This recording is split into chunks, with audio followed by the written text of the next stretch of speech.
Here is my spoiler review for Spider-Man Across the Spider-Verse. So if you haven't seen the movie yet, click off this video, go watch the movie, then come back to this video. But anyways, let's talk spoilers. Oh, let's start off with what I wanted to say in the bad of my last video, because I wasn't able to talk about it because I didn't really want to give it away. So, if you see my last video, in the part where I didn't like, the thing I didn't like about the movie, I didn't really explain that because I didn't want to spoil it to you guys, even though most people do know it. And that, this movie ends in a cliffhanger. Now, the cliffhanger is like a abrupt cliffhanger. It's not like Infinity War where it ended off the story, but this ended off in a cliffhanger so it can go to a new story. No, this cliffhanger is seriously a cliffhanger. The story is unresolved. Like right before Spot comes to Miles' universe, it's the cliffhanger. Right when they're about to like look for Miles because he's in a different universe, it's a cliffhanger. And I'm curious on how they're going to expand that in Beyond the Spider-Verse. But the thing I didn't like in the last video was the cliffhanger. And it's because since I knew there was a cliffhanger, near the last 20 minutes, I was trying to find out where this cliffhanger was going to end off. I just felt like the last 20 minutes were kind of dragging out because of that. So it is revealed that Miles Morales is not meant to be Spider-Man. And then he ends up going home, and then Gwen Stacy gets kicked off and ends up going home. Then I was like, this is where the cliffhanger is going to be. But then it kept going.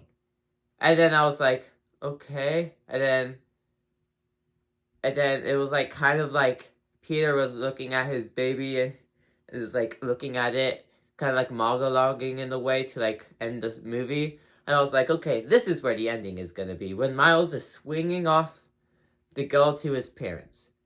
But then it didn't end. And then Miles reveals that he is Spider-Man to his mom, but then his mom ends up laughing at him, and I was like,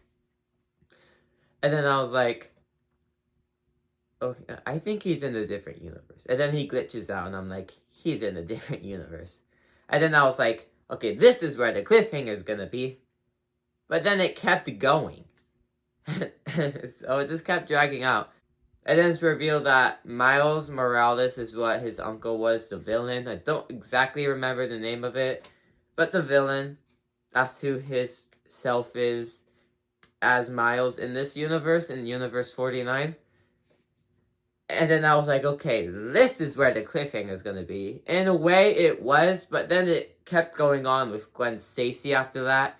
And then it was the cliffhanger. So I just felt like the ending just extended so much. Because I knew there was going to be a cliffhanger. I was trying to find out where that cliffhanger was during the last 20 minutes. Because just on how much it extended the story. But then, yeah, once it ends with Gwen Stacy with all the Spider-Man ready to fight. And then it has "To Be Continued" pop up. And then it has the title card. And then the credits. So yeah, I just wish I did not know that cliffhanger was in this movie. Most people do know that it's in here though. But my brother, he didn't know it was in here. And he was like, I give this movie a 9.9 out of 10. I would have gave it a 10 out of 10 if it didn't end on the cliffhanger. And he's excited to watch the next one. He wished this movie didn't end off on a cliffhanger. This is one of the reasons why I need to rewatch this movie. Because now I get to rewatch it knowing where the cliffhanger kind of ends off. But I still enjoyed the movie. So yeah, I'm extremely excited for Beyond the Spider-Verse. I still give this film a 9 out of 10. It is still a really good movie. I just need to rewatch it to like fully comprehend that cliffhanger and where it's at. That's basically all I wanted to talk about in the spoiler review. There's nothing really else on my mind. This movie is just still stuck in my head on how good it is.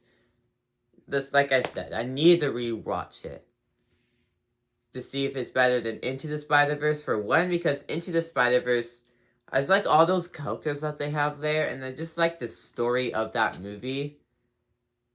But and I just need to give this one a rewatch. So, anyways, thank you guys for watching my spoiler review, and see you guys all next time. Goodbye.